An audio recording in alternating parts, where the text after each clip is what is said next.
I'm Corbett Wall with DVAuction, here with your feeder flash for Friday, February the 9th, brought to you in part by Fairpiece. Revolutionary and scientifically proven. Overcome stress with Fairpiece. When you're running them through the chute, you don't have to poke another hole in them. Just a topical product you put over their pole and over their muzzle there, and it calms them down. It takes their anxiety away.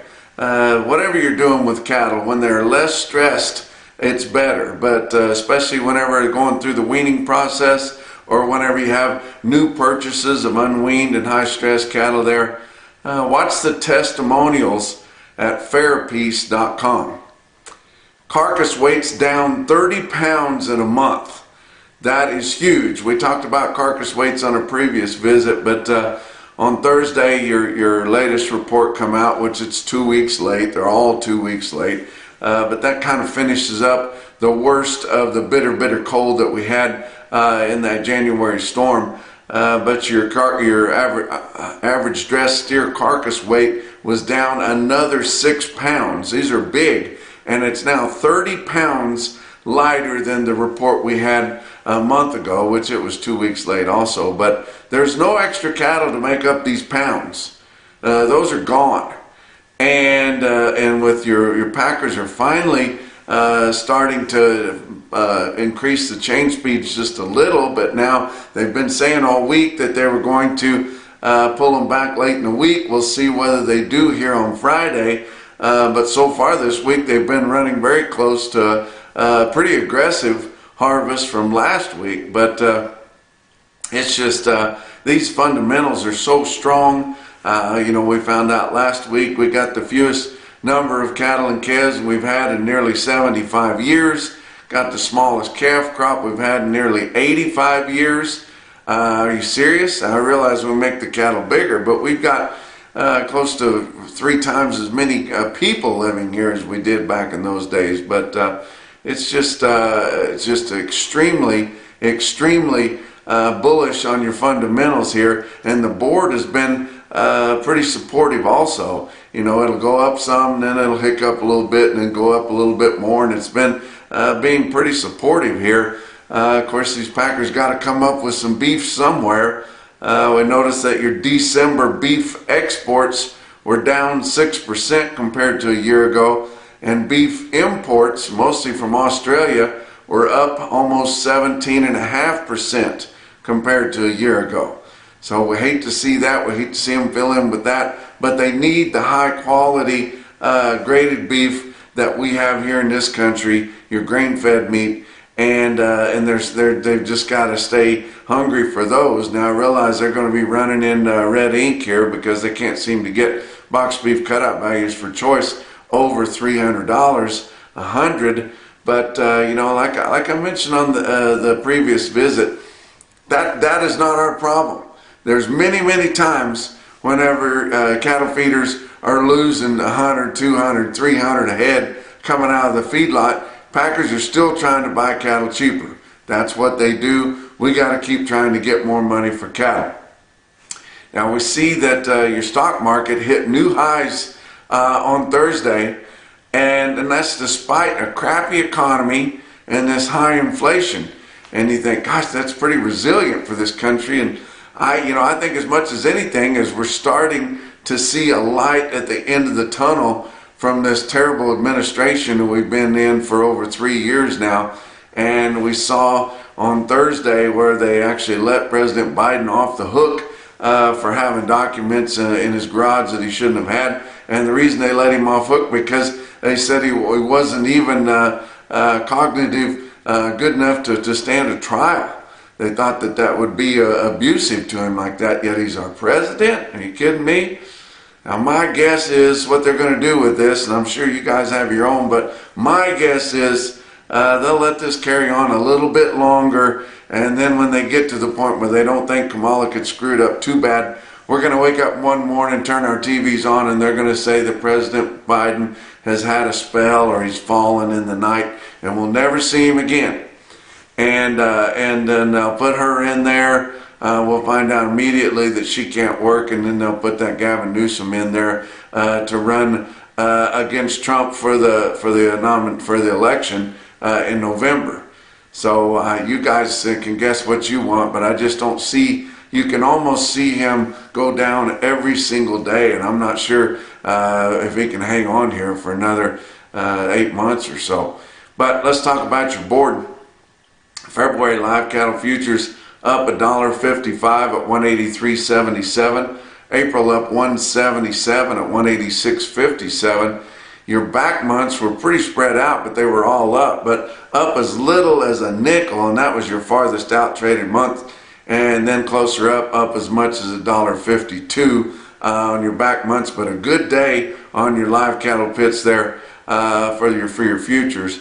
March feeder cattle up $1.30 at 246.85. April up 72 cents at 251.92. Your back months were mixed from down 50 to up 40 cents. And look at your grains. Chicago Board of Trade. March corn down 1 penny at 4.33 1/4. Beans up 4.5 cents a bushel at 11.93 1/2.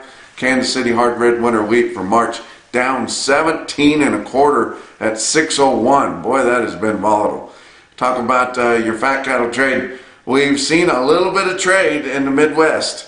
Iowa sold 1,000 head on Thursday before 2 o'clock, where we got to see. They sold 1,400 head for the week, which is absolutely nothing. And the only price they had was live cattle at 179. Now that was the extreme top of last week's price spread, especially in the Midwest, where that wasn't typical. They were selling a lot more cattle at 176 and 177. Did see 179 predominantly in Kansas. But that's a good sign that we're going to get more this week, and then we should get more. Should be able to break 180 fairly easy in the Southern Plains if they decide to buy some cattle there. But still, no sales all week in Nebraska, Kansas, or Texas, and we didn't have a brick and mortar fat cattle auction big enough to talk about for this visit. But we'll have some trade on Friday, and it'll be higher. Box beef cutout values were kind of mixed. Choice was up just 3 cents at 295.01. Select's down 130 at 284.12. Your slaughter, as I mentioned, running at a pretty good pace up through the first 4 days of this week. 501,000. That's just 4,000 less than the aggressive week last week, and 10,000 more than the same week a year ago. And your actual slaughter information that I mentioned at the start of this report, 912 pounds for your average dressed steer carcass weight. That was down 6 pounds compared to the previous report, and down 30 pounds for the same report a month ago. Talk about I actually want to talk to you about Sunny Slope Angus. Sunny Slope Angus has been in existence for 125 years, people. They've got that much experience in registered black Angus cattle. And they're having their 46th annual production sale coming up here on Monday, February the 12th at 1 o'clock p.m. It'll be on DVAuction. But they've got a powerful group of coming 2-year-old bulls and an elite collection of bred females. So don't miss that Sunny Slope Angus sale. For more information, you can go on to DVAuction, look their sale up, and look at their online catalog, or go to ssangus.com. Talk about what else is going on. Livestock Risk Services are your LRP specialists. Now, they're hooked in with National Livestock, guys. There's nobody doing more than they are as far as your LRPs. They have seen every scenario. They can answer every question. Pick out one of your agents here that I'm listing here. I list different ones whenever I talk about them, but Dakota Moss is always there in the exchange building at the Oklahoma National Stockyards. You can call him or one of his agents that's closer to you. They're all in and around Oklahoma there. But check them out at LivestockRiskServices.com. Talk about your feeder cattle market, your real-time index on DVAuction based on an 800-pound cash auction steer up through your middle 12 states. After Thursday's trade, sitting at 243.13, up another 54 cents. Man, that thing has gained a lot of ground this week. Your latest CME cash feeder cattle index, if you notice, is just one step behind. always. It's a day and a half later than your RTI, but the latest available was 242.11. Going to be heading down to the Gulf Coast this weekend, heading down to Orange Beach, Alabama, where I'm going to be speaking to the Alabama young farmers, and I'm going to be sponsored by my friends at Elite Livestock Sales, the group that was formerly at Montgomery Stockyards in Montgomery, Alabama. Looking forward to seeing all of those friends down there, and looking forward to that. Let's talk about your big sales on Thursday.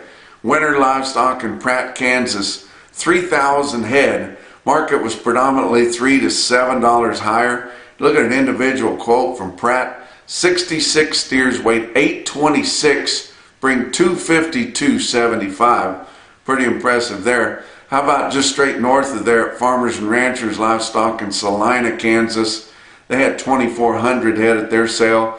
The market reporter struggled with the trend there. It ranged from $1 to $15 higher. The full advance was seen on your feeder heifers. But I saw a steer quote that I thought was pretty smoky. 84 steers weighing close to 9, guys. 884 pounds, still bring 241.75. Very impressive. Your NationalBeefWire stick out sale of the day was Mitchell Livestock Marketing in Mitchell, South Dakota. And 5,800 head. You can watch them on DVAuction.com every week. And check out this automated market report from Mitchell. They had 372 head of 6-weight steers. They averaged 654 at 280.06. 899 head of 7-weight steers in Mitchell averaged 750 pounds with a weighted average price of 253.78. 607 head of 8-weight steers averaged 865 at 229.28 on all of them. 567 head of 9-weight steers averaged 947 at 217.74. Look at some heifer weights. 621 head of 6-weight heifers in Mitchell, South Dakota averaged 657 at 238.72.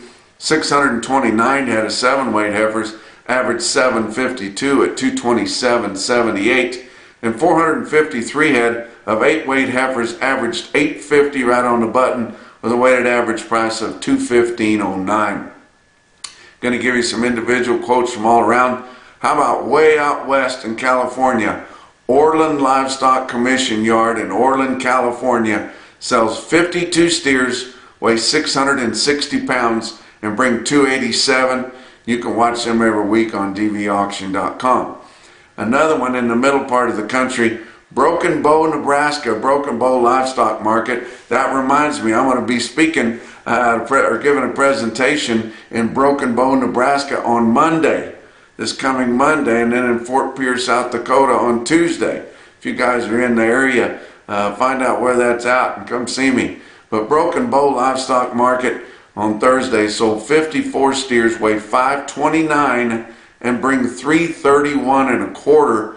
But the most impressive quote that I saw anywhere on Thursday in your Macrosim, no BS, top quote for the day, come out of Burlington Livestock Exchange in Burlington, Colorado.